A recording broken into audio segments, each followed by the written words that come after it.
ఎన్నికల్లో ఆ sentiment repeat అవుతుందా? 4.5 దశాబ్దాలుగా ఒకే జిల్లాలో ఆ 4 నియోజకవర్గాల్లో గెలిచిన పార్టీయే ఇప్పటివరకు అధికారం చేపడుతూ వస్తోంది. ఈ నేపథ్యంలో ప్రస్తుతం అందరి చూపు ఆ సెగ్మెంట్లపైనే ఉంది. మరి సెంటిమెంట్ నియోజకవర్గాలేవి? ఏ పార్టీ గెలిచే అవకాశాలున్నాయి?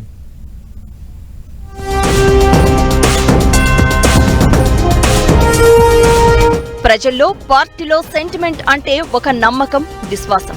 ఇదే సెంటిమెంట్ ఏపీలో ఏ పార్టీ అధికారంలోకి వస్తుందో తెలియచేయబోతోంది. అవును, ఉమ్మడి పశ్చిమ గోదావరి జిల్లాలోని 4 నియోజకవర్గాల్లో ఏ పార్టీ గెలిస్తే ఆ పార్టీదే అధికారం. ఈ సెంటిమెంట్ ఇప్పటిది కాదు, 4.5 దశాబ్దాల నుంచి వస్తున్నది. అందుకే ఆ 4 నియోజకవర్గాల్లో గెలిస్తే అధికారంలోకి వచ్చినట్లే అన్నట్లు పార్టీలు భావిస్తాయి.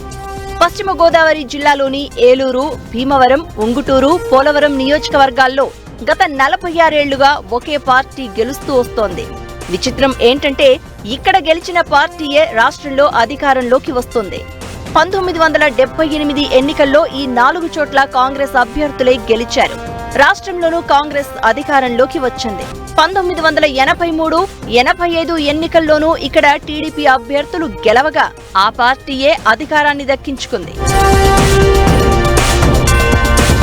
1989లో మళ్లీ కాంగ్రెస్ అభ్యర్థులే గెలవగా అధికారం హస్తగతమైంది. 1994, 1999లలో టీడీపీ అభ్యర్థులు గెలవగా టీడీపీ అధినేత చంద్రబాబు ప్రభుత్వాన్ని ఏర్పాటు చేశారు. 2004లో వైఎస్ఆర్ పాదయాత్రతో ఈ 4 నియోజకవర్గాల్లోనూ కాంగ్రెస్ అభ్యర్థులు గెలిచారు. దీంతో కాంగ్రెస్ అధికారంలోకి వచ్చి వైఎస్ఆర్ సీఎం అయ్యారు. 2009లోనూ ఇదే సెంటిమెంట్ రిపీట్ అయింది. కాంగ్రెస్ అభ్యర్థులు గెలవగా మరోమారు రాజశేఖర్ రెడ్డి సీఎం అయ్యారు. ఏపీ విభజన జరిగిన తర్వాత కూడా ఈ 4 సెంటర్లలో సెంటిమెంట్ వర్కౌట్ అయింది. 2014లో ఇక్కడ టీడీపీ అభ్యర్థులే గెలవగా చంద్రబాబు మూడోసారి ముఖ్యమంత్రి అయ్యారు. 2019లో ఈ 4ంటిలో వైసీపీ అభ్యర్థులు గెలిచారు. దీంతో రాష్ట్రంలోనూ వైసీపీ ప్రభుత్వమే ఏర్పడింది. ఈ నేపథ్యంలో ఈ 4 నియోజకవర్గాల్లో ఏ పార్టీ అభ్యర్థులు గెలుస్తారన్న ఆసక్తి ప్రజల్లో నెలకొంది. సెంటిమెంట్ చరిత్ర కలిగిన ఈ నియోజకవర్గాలపై రాజకీయ విశ్లేషకులు, పార్టీల చూపు పడింది. ఏలూరు, భీమవరం, పోలవరం, ఉంగుటూరు నియోజకవర్గ ఓటర్ల మనోగతం ఏంటో తెలుసుకునేందుకు ప్రత్యేక సర్వేలు కూడా నిర్వహించడం విశేషం. ఈ ఎన్నికల్లో అధికార వైసీపీ ఒంటరిగా పోటీ చేస్తుంటే టీడీపీ, బీజేపీ, జనసేన పార్టీలు కూటమిగా బరిలోకి దిగాయి. అయితే ఈ 4 నియోజకవర్గాల్లో టీడీపీ కేవలం ఏలూరులోనే పోటీలో ఉంది. మిగిలిన 3 స్థానాల్లోనూ జనసేన అభ్యర్థులు పోటీలో ఉన్నారు. ఏలూరులో టీడీపీ అభ్యర్థి బడేటి చంటి, భీమవరంలో జనసేన అభ్యర్థి పులవర్తి రామాంజనేయులకు గెలుపు అవకాశాలు ఎక్కువగా ఉన్నట్లు తెలుస్తోంది.